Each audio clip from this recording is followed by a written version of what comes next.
The Prime Minister of the State of Israel. গাজায় যুদ্ধবন্ধের আগেই যুদ্ধের পরে কি করবেন তা নিয়ে ব্যস্ত নেতানিয়াহু।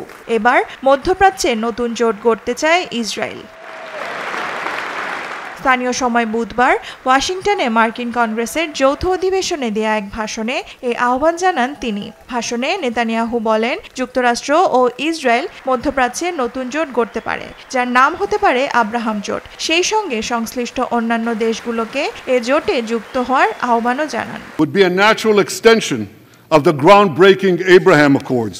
আমি যে নতুন জোটের কথা ভাবছি তা হবে আব্রাহাম অ্যাকর্ডের সম্প্রসারণ। এটি ইসরায়েল এবং কিছু আরব দেশের মধ্যে শান্তি স্থাপন করেছিল। এর সাথে মিল রেখে নতুন এই জোটের নাম দিতে চায় আব্রাহাম জোট।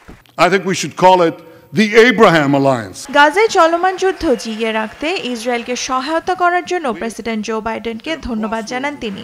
এদিকে ইসরায়েলকে দ্রুত মার্কিন সামরিক সহায়তা গাজা যুদ্ধের সমাপ্তি ঘটাতে পারে বলেও মন্তব্য করেন নেতানিয়াহু। তবে গাজায় যুদ্ধবিরতি নিয়ে কিছু বলেননি তিনি। Give us the tools and we'll finish the job.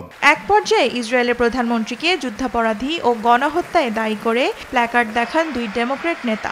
এছাড়া বেশ কিছু ডেমোক্র্যাট নেতা এই ভাষণে যোগ দেননি।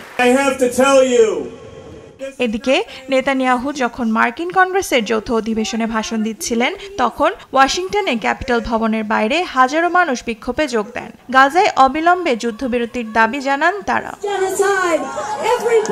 দেওয়ান মুবাশশিরা হোসেন, নিউজ ডেস্ক, দেশ টিভি।